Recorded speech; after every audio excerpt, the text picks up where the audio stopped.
This is part two of the social cognition lecture. So I'm going to go through three different heuristics today, and they're pretty straightforward. Remember, heuristics comes from rule of thumb or shortcut, and usually the shortcut or the rule of thumb is okay, but a lot of times it can get us into trouble. The first one is called the representativeness heuristic. I hate it because it's hard to say, but basically it says that we favor stereotypical information over careful analysis of the facts. Okay, so I call it stereotype shortcut. So a heuristic is a shortcut or a rule of thumb, so representativeness heuristic, stereotype shortcut. Okay, so Kahneman and Tversky. I think I've mentioned them. They're these famous mathematicians, but back in the 80s, they did this one study, and basically they were looking at this, how people would ignore what they call the base rate right over here, the statistics, and they would favor the stereotype over here. Okay, so I wish we were in class because I usually give this assignment, but I would give you a sheet just like this. So they give you three blurbs, but right up here is what they call the base rate, the statistics. You should focus on this. But then they give you these blurbs, and here's the stereotypes. Then they ask you, what is the probability that Bill's a lawyer or engineer? So here's kind of how it looks. He says, or they say that engineers outnumber lawyers 3-1. That's the base rate. So for every one lawyer, there's 3 engineers. Okay, 75-25. Does that make sense? If there's 4 people, one of them's a lawyer and 3 of them are engineers. Okay, so you should just focus on that. So when it comes to this, you should just say 25-75. Now in this case, the first case, the stereotype is kind of vague. So most people will favor that base rate. They'll kind of tend to lean on that. They might not think like that, but they might fall back on that. Now, in the second one, this is why I wish we were in class. There's these words in here, like he entertains clients and produces for the firm. So what happens is that people start to let that skew this, and what Kahneman and Tversky say is that no, you should stick with 25-75 because those are the overall statistics. But because engineers can have clients or work for an engineering firm, but those words they used as stereotypes. Now the other one, has words like Toyota, order and clarity, project. Not that lawyers couldn't work on projects, but these words lead you away from the base rate. So I think I have some statistics from the last class. Okay, so here's what Kahneman and Tversky say you should do. In all 3 cases, Bob, Jeff, and Bill, 25-75. This is from my class last time I did it. Bob is about the right. Bill is like, I don't know why he's not more exaggerated because he's more stereotypical of an engineer. But look right in here. You can't see this one, but where the lawyer is. Oh, it said firm, entertain clients, so they flip-flop right here. I'm sitting there pointing. They flip-flop where they should stay at 25-75, and it's a significant flip-flop. So you can see how people go for the stereotype, client, firm, instead of 3-1. There are 2 additional things that Kahneman and Tversky mention when they are talking about the representativeness heuristic. Wow, is that a mouthful? The first one is the gambler's fallacy. You should see this in your notes. Now, if you've been in my intro class, I talk about this one. It's basically just a spin on the base rate fallacy. Okay, so what do? They talk about flipping a coin.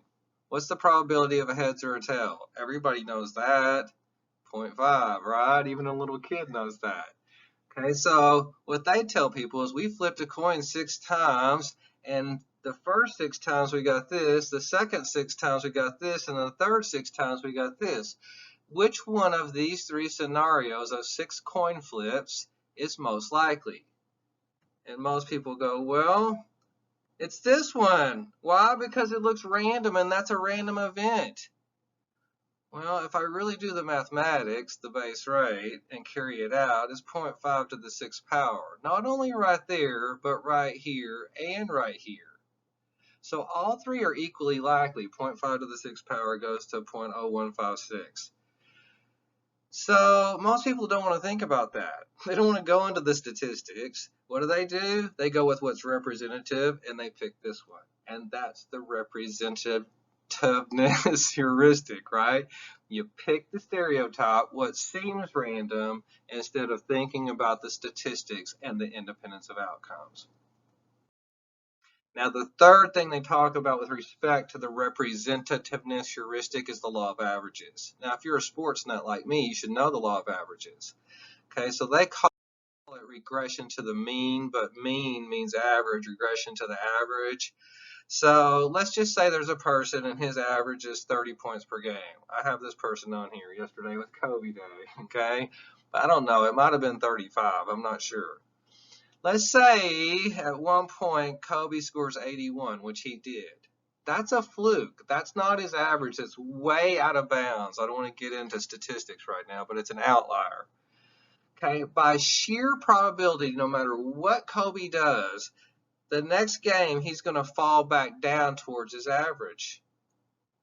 Doesn't matter if the coach yells at him, does this, that, or the other. He can just do nothing. He's going to just by sheer probability go back down towards 30 points. Now let's say that Kobe has a fluke game over here and has 2 points. That doesn't happen very often, right? No matter what Kobe does by sheer probability statistics, the next game he'll move back towards his average. Now, what does this mean? Well, there's all these coaches, and also they were training fighter pilots and all these other things. And the drill instructors or the coaches thought they were having all this impact. He had a horrible game over here, and I yelled at him, and he came back up here. Or he had this great game, and he got fat and lazy and came back. It's like had nothing to do with that. That's your stereotype. What it really had to do with is the law of averages. The second one is my favorite. I think I have a definition here. It's called the availability heuristic or availability shortcut. What does that mean? It means the information that pops right into your mind, you assume is true. Think about when you take a test. If something pops right into your mind, you go, oh, that's the answer. Now, most of the time that works for us, but a lot of times it could get us into trouble. Okay, it works along with this other thing called the vividness bias. Like, people will bring up one vivid example, and it's like, oh yeah, see, my uncle had that car and it was a lemon. It's like, yeah, but did you do like an exhaustive search of a bunch of different examples, or you just have one vivid example that comes to mind? Okay, so what they would do back in the day is give people a list of names and say, hey, look at this list and then tell me what is the percent of male versus female names on this list. Now, sometimes they would put more famous female names on the list, and other times they would put more famous male names on the list. And so if they put famous female names on the list, people would overestimate and say, I don't know, 60 or 70% female. And here they would say, I don't know, 60 or 70% male, even though it was 50-50. Why? Because the famous names were easy to retrieve. They popped right up into people's mind. Okay, so another thing Kahneman and Tversky did is this one. Are there more words that begin with R or that have R as the third letter? Well, people most often say, oh, there's more words that begin with R. And it's like there are a lot of words that begin with R. There's actually 23,000 words that have R as the third letter, if you can see that down there. So, what's easy to draw to your mind? Well, I can start going rabbit, reading, railroad. I start going R as the third. Let me think. It's harder to dredge that up. It's not as easily available. But look, right here are two of them. Okay, so that's the idea behind the availability heuristic. What easily comes into your mind, you assume to be true. Okay, they ask people this as well. Forgot about this one. How many people die each year of accidents versus cardiovascular disease? People overestimate this right here. Why? Because they see it on the news every day. Accident, accident, accident. You don't see cardiovascular disease on the news every day. And here is the statistics from a few years ago. 37% of the people in the United States die of cardiovascular disease, like heart attack or something. Only 6% of the people in the United States die of some kind of, accident. This relates to this example. I forgot I had it on here. My little brother is terrified of flying, but he has third-degree black belt in Brazilian Jiu-Jitsu. It's like, dude, you get into the octagon every day. It's like you also get into a car. You know what the probability of dying in a car is? 1 in 6,800. You know what it is for a plane? 1 in 1.6 million. But then you see all these like horrible things, planes crashing and people dying. It's like people freaking out. I just remember when JetBlue crashed into the lake, I think down in Florida or something, and then some of the people survived, but then the survivors got eaten by alligators. That's vivid. It comes right into your head. It's like, oh my God, I'm not getting onto a plane. It's like, yeah, but you get into a car every single day. But people don't like, really freak out about that. Okay, so here it is, the media and the availability heuristic. I don't want to go all Donald Trump right now, but he is right about one thing, the fake news. And this is the lecture about the fake news. Because if you think about it, we should pick out what we want to focus on. I talked about this on the first lecture, I think. But the media does this for us. I don't care if it's CNN or Fox. I don't like either one of them. They focus in on these stories and then just hound it to death. It's like, shut the F up. There's other things happening in the world over here. But they focus in on something, and so now we overestimate the occurrence of that and react. This is one of my friends calls the media the aggravation propaganda. Its purpose is to make you mad. You just turn on the news every day. It's like, I got to get mad. That's like morning mass in a way. Okay, so Joseph Goebbels says this. Remember, if you tell a lie big enough and just keep saying it over and over and over, people will say it's true. That's gaslighting in a way. So crazy. Okay, so not only does the media do this, the government does this. Ask any soldier what's really happening on the battlefield. He'll tell you a much different story than this one right here that you're getting from the government. He's going to tell you a completely different story. Okay, so I just wanted to go on a tangent for a minute about the Beehive project, and then I'll go to the third heuristic. Why am I going to go into this? Because out of the 5 tactics that you might use on your project, number 2 and 3 specifically relate to the availability heuristic. So cocooning, the first thing, let's say, that cult members do. If I was going to pick a cult or a military group, is cocoon people. What does that mean? That you only hang out with these new group members, and anybody you knew outside the group, you get rid of those people. Okay, so part of it is love bombing, part A, and part B is disconnection. So disconnect from the old, and all these people, as soon as you walk in, are going to love bomb you. Well, where did I get that term? It comes from the Moonies, because the Moonies, as soon as you would walk in the room, they would just like flatter the new recruits. Like the most important person in the room is the new recruit. Then the other thing that happens is disconnection. Okay, so David Koresh that I have here, he would take all previous bonds and attachment. They meant nothing. Completely disconnect you. Okay, so now I've got you isolated. Once I got you isolated with this group of members, that's when I can start in on the availability heuristic. Not only do cults do this, think about church. This is why I never say I'm a new member. If you go, oh, I'm here for the first time, it's like, watch out, you're going to get your ass love bombed. Same thing in AA. You go, oh, I'm first day, 24 hours, you're going to get love bombed. And then eventually they're going to tell you, don't hang out with those people that are drinking or the people that aren't Christians or whatever. They're going to start excluding your other friends so that you got this. Not all of it's bad, you know what I mean? But a lot of cocooning sets the stage for the next part, which is control of information. Okay, and so control of information is what the availability heuristic and the whole thing I just went off on the news is about. If I can control the information, he who controls the past controls the future, 1984, then I can control social reality, right? Because I am the one over here that governs the attention. I control the information right here in the hive. I showed this before. And now the hive members only have one thing to focus on. David Koresh was great about this. Okay, so what do you think is going to come to the mind of the hive? Well, whatever the cult leader or whoever else is in charge, that's part of charismatic leader. They're going to govern what you watch, see, etc. And then I shift the opinion of the hive members. Okay, so usually I pick on this one, Heaven's Gate, because Marshall Applewhite is a nut. Doe, this dodo right here is what I like to call him. All I gotta do is take one look at him. It's like I'm not gonna believe what he tells me. But here's what Doe had people believe in. First of all, he disconnected everybody, and then they all lived in this house in Rancho Santa Fe. The second thing is he eventually had him commit suicide. Why? Because he had this story, this backstory.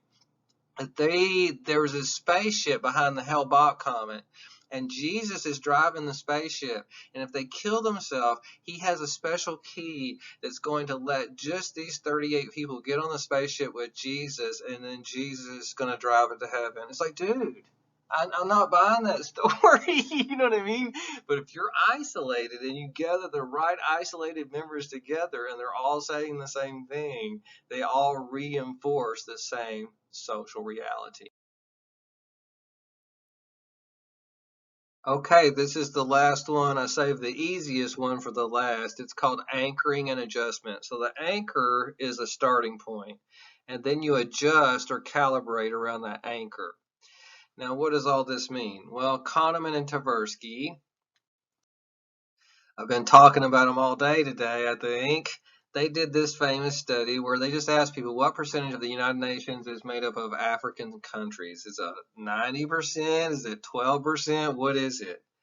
Now, I don't know why they did this, but they spun a wheel in front of people and they rigged it to where the wheel would land on 10% or 65%. Now, that has nothing to do with it, but people would just like see that wheel spin and they would see 10%. And if it landed on 10% for half of the people, it would land on 10% here. That those people, on average, would say 25% is made up of African countries. But if it landed on 65%, this says 45% down here. So that somehow they were using the anchor and adjusting around it, even though this was an arbitrary anchor or starting point. Now, this one makes more sense to me. They would ask people this: multiply these out in your mind and tell me about what the estimate you have for this. So people go 1 times 2 is 2 times 3 is 6. So see, the anchor is down here at 6 times 4 is 24. You're already this far in. So people on average would say 512. Now, on another day, they would ask people this: multiply these out in your mind. And the average was 2250 is what people would say, because they go 8 times 7 is 56. See, the anchor is right up here. The actual product is 40,000. But see, by the time you go 56 times 6, you're going, So they were way off too. They said 2200. They weren't nearly close, either group, of the actual number, which is 40,000. Now, how does this have to do with sales? I mentioned that maybe before. This has to do a lot with sales because let's say you're going to go buy a new car. What's an anchor? That's the price. You know what I mean? Now, in this day and age, what you should do, and my dad's great at it, you just walk in there and say, I'm going to pay $35,000 because I've done all this research online and you can take it or leave it. Screw you. And you might haggle around your anchor. And maybe eventually the dealer says, well, maybe I can do 37.5. Okay, but that's your anchor. That's not how it usually works. Usually the dealer is setting the anchor. That's the MSRP. $45,000 is what I want for the car. He's got a price $10,000 too high. And then when you haggle down from his anchor, but he still is saying, man, I took that guy to town. You know what I mean? Because I have set the anchor way too high, or you should come in and set it way too low. I hope that lecture made sense. I'll see you next time when we're going to talk about attribution.